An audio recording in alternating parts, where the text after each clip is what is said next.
Vonne Mcglynn was a quiet, shy pensioner murdered out of pure greed. We haven't heard from Vonne either, we just can't find it. I have no clue. That's what I keep asking myself as well, where she could be. She was 83, living alone, and had already survived 2 strokes. But Vonne Mcglynn still woke up every morning, brewed her tea, tended to her garden, and answered the Red Cross check-in call at exactly 7:45 a.m. Until one morning, she didn't. Inside her tidy home, police found everything perfectly packed, her clothes folded into plastic bags, travel brochures on the table, her favorite Balinese table missing. But Vonne was gone. No note, no footprints, no goodbye. A week later, a 35-year-old mother was caught on CCTV trying to empty Vonne's bank account, holding a forged power of attorney. What happened next left an entire nation speechless. She didn't just steal from Vonne. She waited in her roof. She watched her come home. She attacked her, then dismembered her with a circular saw while her own daughters slept just meters away. Then pushed the body through the neighborhood in a baby stroller. And to this day, Vonne's head and hands have never been found. How does someone go from a struggling single mother to a cold-blooded killer with no remorse? And more importantly, how can you protect your aging parents? From the neighbor next door, stay with me. You are welcome. Today's case takes us to Australia, and it is extremely heartbreaking. Why would someone ever think of such horror? Let's get right into it. For some people, independence is a matter of pride. For Vonne Mcglynn, it was her identity. At 83 years old, she lived alone in a quiet bungalow on Summerfield Avenue, nestled in the suburb of Raynella, South Australia. Her home wasn't grand, but it was hers, neat, personal, and filled with years of quiet joy. There were souvenirs from trips she'd taken in her younger years, little handcrafted items from Southeast Asia, and a prized set of Balinese tables that she adored. These weren't just decorations. They were fragments of the life she had built from scratch, after burying her husband nearly 5 decades earlier and never having children of her own. Vonne had lost a lot in her lifetime. A father in the 50s, a mother in the 70s, a husband in a tragic workplace accident. But she wore her grief like a quiet badge, never demanding sympathy, never asking for help. Her strength was admired, especially by those who knew her best. She kept in touch with her older brother Tony, now 74 and living across the country in Queensland. They spoke often, but for the most part, Vonne managed her life alone, watering her garden, volunteering at the Red Cross, and taking long morning walks for coffee and muffins at the local McDonald's. She wasn't fragile. She'd fallen before. She'd even suffered 2 strokes. But she got up each time, and that resilience made her absence in December 2008 all the more disturbing. The day before she vanished, Vonne told a colleague at the Red Cross about a strange encounter. She was watching television when someone began pounding aggressively on her front door. Then the side window, then the back. By the time she reached the door, a young woman was there, insistent, almost aggressive. "I will move in and be your carer," the woman said, uninvited. "You will pay me." Shaken, Vonne shut the door and watched the woman disappear down the street, into a house just a few doors away. She didn't call the police, but she told her neighbor, Therese Malloy. She told her brother Tony, and the fear in her voice stayed with them. Still, the next morning, Vonne went about her day like always. A witness saw her walking home from McDonald's just after 9 a.m., carrying her breakfast with her left arm in a plaster cast, an injury from a recent fall. That would be the last time anyone saw her alive. The next morning, her phone rang at exactly 7:45 a.m. A scheduled Red Cross check-in call. No answer. They called again. Still no answer. At first, the volunteer assumed she was just in the garden or had stepped out, but a third call went unanswered. Then a fourth.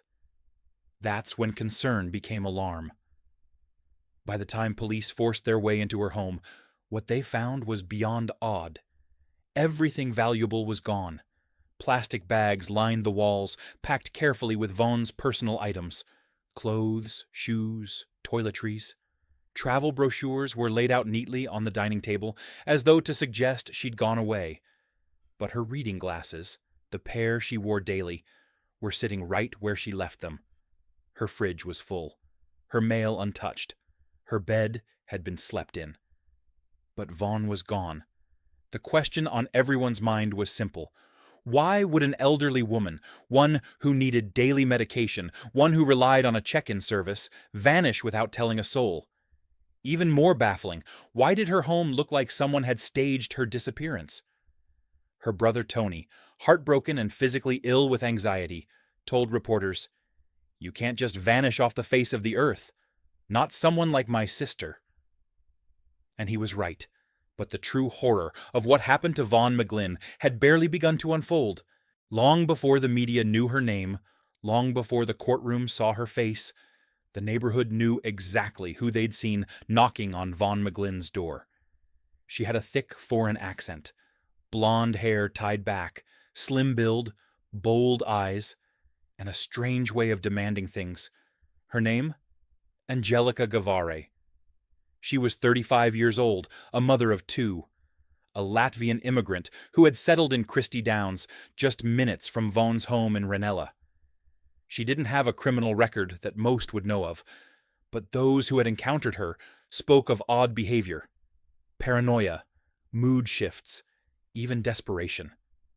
But none of that mattered, really, until she showed up at the A&Z Bank on December 9th, less than a week after Vonne's disappearance, and tried to withdraw $2,000 from the elderly woman's savings account.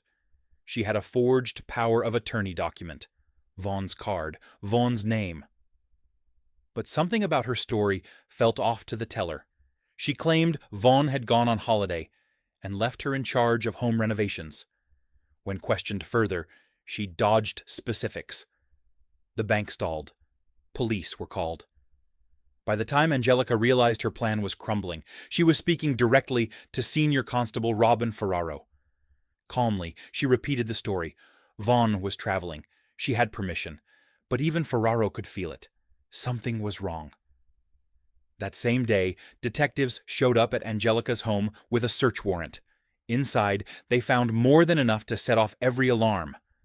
There were multiple power of attorney forms, some blank, some filled. Stolen driver's licenses, stolen credit cards, and most chilling of all, Vonne Mcglyn's passport, her keys, her bank card.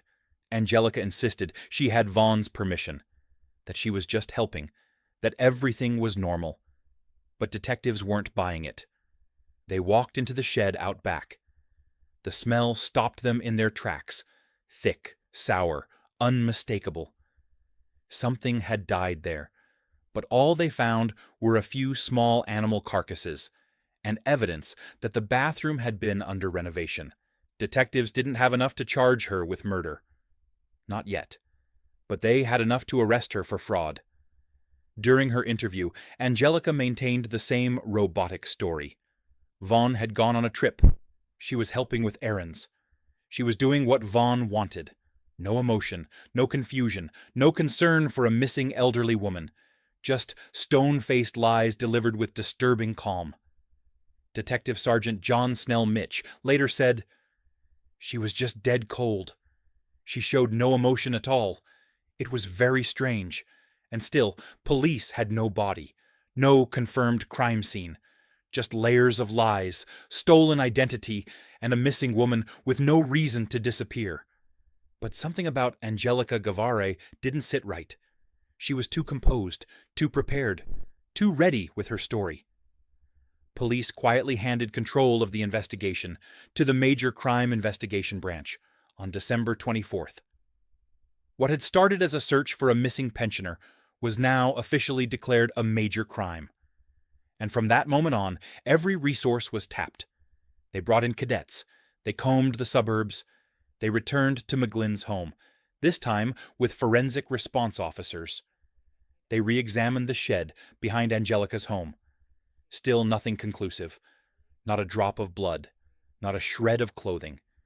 Just a lingering odor no one could quite shake. But then came the search warrant for Angelica's car. Detectives sprayed luminol in the boot, and the results sent chills down their spines. Long streaks lit up, the kind of swipes that come from frantic cleaning, as if someone had used bleach, water, maybe even detergent. But the forensic team dug deeper. Even the cleanest surfaces can't hide everything. And deep in the fabric, they found faint traces of human DNA, eventually matched to Vonne Mcglyn. It was their first real forensic link, but still, no body. So they turned to surveillance, to phone records, to internet history, and that's when they found something else. Angelica had been researching, quietly, obsessively. She'd Googled forensic DNA recovery, how long DNA lasts on surfaces, how to fake power of attorney, how to sell a house without the owner's presence. She even searched hard rubbish pickup services and scheduled them under Vonne's name. Detective Fitzpatrick later said, "This wasn't a heat-of-the-moment crime. This was methodical. She studied this." But there was still one obstacle between suspicion and a murder conviction. They needed a body. And on February 23, 2009, nearly 3 months after Vonne vanished, searchers were finally directed to the stretch of Christie's Creek, just across from Angelica Guevare's home. It was an area police had initially dismissed. Too obvious, they thought. But as SES volunteers and Star Group members sifted through reeds and underbrush, a plastic bag emerged. It was buzzing with flies. Inside, they found a section of human upper thigh. A pathologist confirmed the limb had a titanium hip replacement. A second bag held the torso. The head and hands were missing. But the serial number on the artificial hip told them everything they needed to know. Vonne Mcglyn had been found. The searchers also uncovered a child's stroller caked in blood. The same stroller neighbors had seen Angelica pushing weeks earlier. Her own sister would later confirm it belonged to her. Forensics confirmed the blood matched Vonne. Some remains were found within 100 meters of Angelica's home. Others further down the creek. There was no dignity in what had happened to Vonne. She'd been dismembered, hidden, and dumped like trash. And her head and hands, likely the most damning forensic evidence, were never recovered. Angelica knew exactly what to withhold. Now, there was no longer room for debate. Vonne Mcglyn hadn't simply vanished. She hadn't wandered off or gone on a quiet trip. She had been hunted, and her killer had buried the proof within arm's reach of her own front door. When Angelica Guevare was finally arrested on February 26, 2009, she was standing at a bus stop after dropping her 2 young daughters off at childcare. Dressed smartly for a job interview, she looked poised, almost cheerful.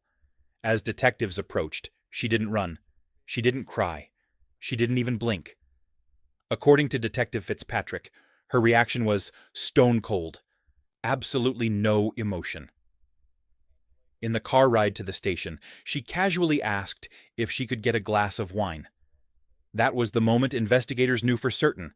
This woman wasn't like everyone else. Up until then, Angelica had been known to her neighbors as a pleasant, if somewhat reserved woman. A single mother who walked her daughters in a stroller, kept to herself, and always seemed well-dressed. Her accent, of Eastern European origin, set her apart slightly, but no one would have imagined that behind that soft-spoken smile was a killer. Born in Latvia around 1973, Angelica immigrated to Australia in search of a better life. She was 35 by the time she moved into her Christie Downs residence, just a short walk from Vonne's home.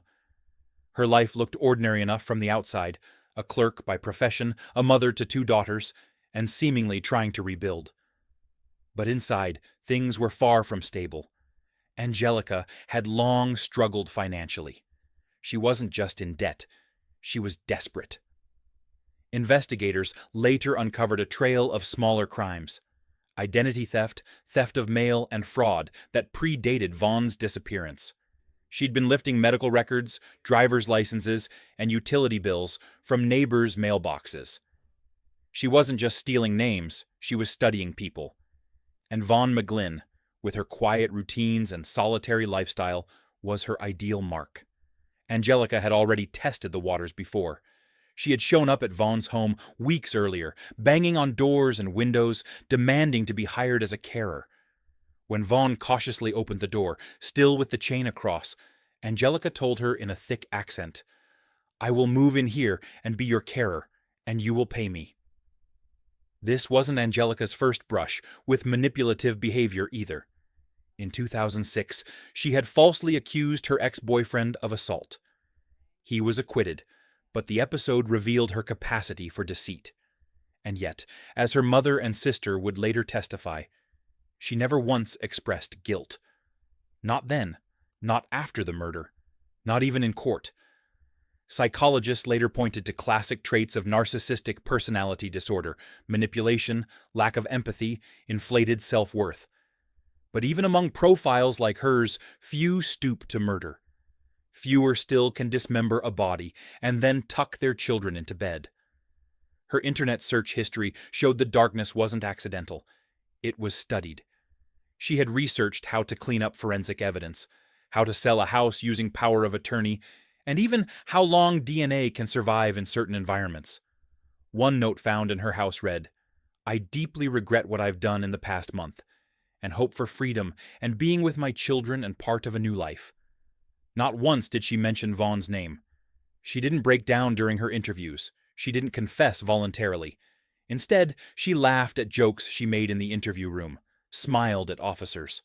And once, when footage of her police interview was played in court, she laughed again, at her own joke, while the courtroom sat in stunned silence.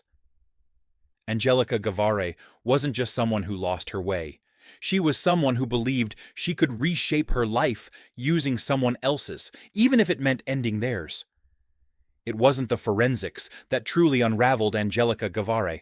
It was the people closest to her. One after another, they stepped into the light, carrying pieces of the truth Angelica had tried so hard to bury with Vonne's dismembered body. What began as circumstantial evidence was now taking on a voice.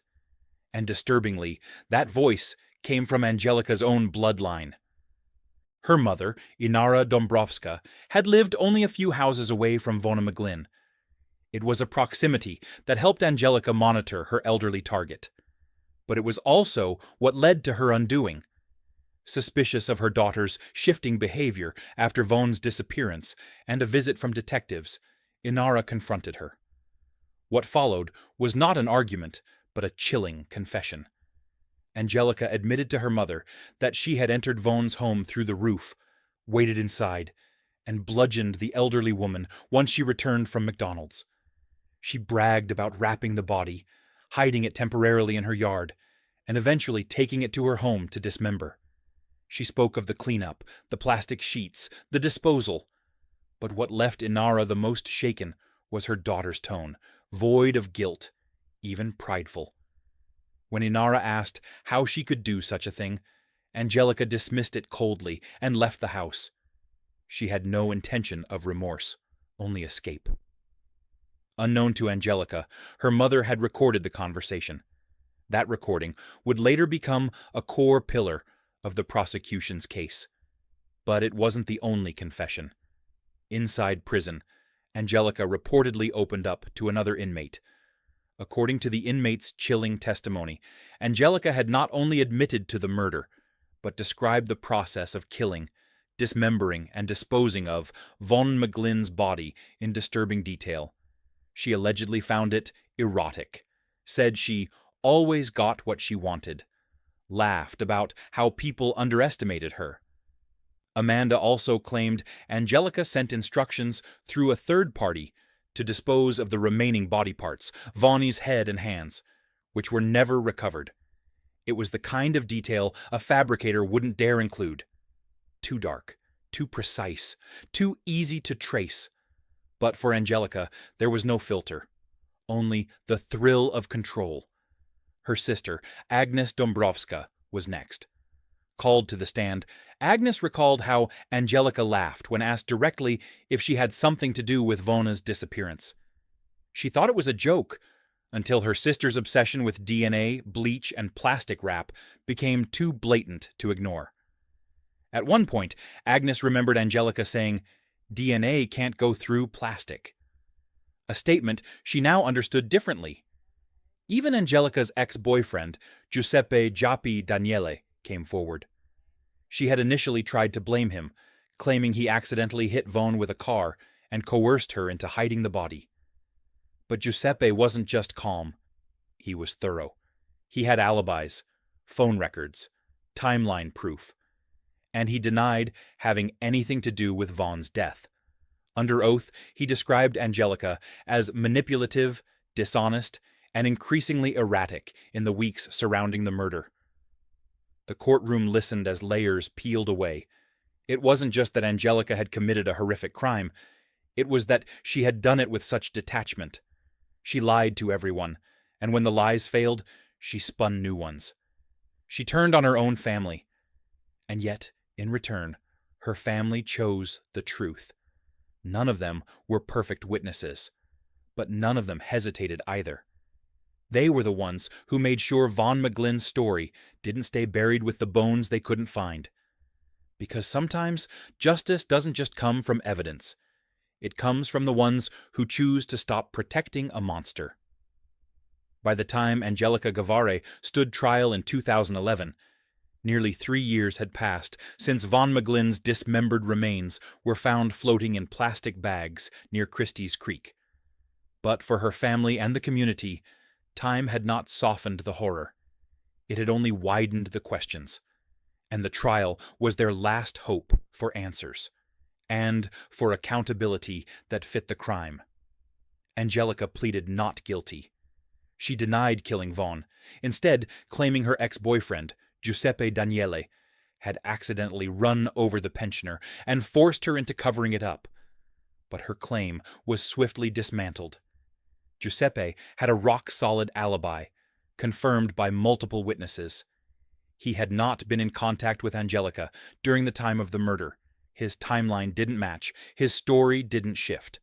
And unlike Angelica, he had nothing to hide. The court, presided over by Justice Trish Kelly, opted for a judge-only trial. The prosecution, led by Stephen Polaris, built their case around meticulous circumstantial evidence. Vonne's blood in Angelica's car boot, her DNA in the pram, her belongings, passport, bank cards, and even furniture found inside Angelica's home. The forged power of attorney, the CCTV footage showing Angelica trying to withdraw money, the handwritten notes. And then there were the confessions, to her mother, to her sister, and to a fellow inmate. It didn't matter that Angelica's fingerprints weren't found at Vonne's home. It didn't matter that the murder weapon was never recovered. What mattered was intent, and every piece of evidence pointed to the same thing. Angelica had planned this. She had stalked her elderly neighbor, used her own mother's street to monitor her movements, waited for the perfect time, and executed the murder in a cold, calculated manner. Then, she cleaned up, fabricated an entire fantasy of travel and permission, and tried to assume ownership of her victim's life. When Angelica took the stand, she confessed to the fraud, to the lies, to the plan to take over Vonne's house, but not the killing. She claimed she only saw an opportunity to make a better life for herself and her children once she realized Vonne was gone. But no one in the courtroom believed her. Not after hearing the tape her mother had secretly recorded. Not after the inmate's testimony about how Angelica described the blood and the killing as a turn-on. Even Angelica's own demeanor became evidence. During the playback of her police interviews, when a joke she had made echoed through the courtroom, Angelica laughed again, right there in court. It was a moment that froze the room, because no one else was laughing, not even her own legal team. In her closing argument, Justice Kelly spoke not just as a judge, but as a human being, deeply affected by the enormity of what she had heard. "There is no evidence of any remorse or contrition," she said. "You did not even have the decency to give some small solace to the family and friends of Mrs. Mcglynn. by divulging how and where you disposed of the head and hands of this most unfortunate woman. She condemned the killing as one of the worst she had ever seen. She called Angelica a greedy, narcissistic, and deceitful woman, completely devoid of moral insight or empathy. And then she handed down the sentence: life imprisonment, with a non-parole period of 32 years, one of the longest ever handed to a female offender in South Australia. Angelica blinked. The mask cracked, but only slightly, as if she hadn't expected to pay this price, as if she thought somehow her ability to lie would still carry her through. But not this time. Outside the courtroom, Vonne's brother Tony and close friend Therese Malloy spoke to reporters. Therese, who had stood by Vonne through good years and lonely ones, said it simply: "It's a wonderful day. Justice has been delivered. And yet, Vonne's head and hands were never found. And that lingering absence, that piece of her that remained hidden, would keep Angelica Gavare from ever seeing freedom. Not because she was silenced, but because her silence spoke louder than any lie." In the aftermath of the trial, one truth hung in the air heavier than any sentence. Vonne Mcglyn didn't just die. She was stolen from the world. Her twilight years, which should have been filled with quiet joy, routine comfort, and the dignity of age, were taken in the most grotesque and calculated way. By a neighbor. By someone who smiled, who walked children in a stroller, and who pretended to be just another woman trying her best. But Vonne was more than a name on a case file. She was a woman who had endured the loss of her husband decades earlier, who had no children of her own, but still found meaning in community, in travel, in the simple pleasure of morning walks and garden blooms. She laughed, she volunteered, and she stayed curious about the world until her final days. And that is perhaps the cruelest sting, that a woman who had so much love left to give was seen not as a person, but as an opportunity. Angelica Gavare didn't just commit murder, she preyed on age. She studied vulnerability. And so, if you are listening, really listening, this part is for you. Check in on the elders in your life, not just to say hello, but to really know them, their routines, their neighbors, their fears. The woman who knocked on Vonne's door, claiming to be a carer, had one thing in mind: access. Access to her home, her identity, her life. And to our older viewers, please don't mistake solitude for safety. If something feels wrong, it probably is. No one has the right to force their way into your space. Not with charm, not with desperation, and not with a forged smile. You don't owe anyone your silence. Speak up. Ask for help. There are people who care. You just have to reach. Vonne deserved protection. Instead, she became a cautionary tale. But that's not how she should be remembered. Let her be remembered in full color, as a vibrant, witty, thoughtful woman who deserved to grow old without fear. And now, to you, our viewers. If this story moved you even a little, don't scroll past. Comment below.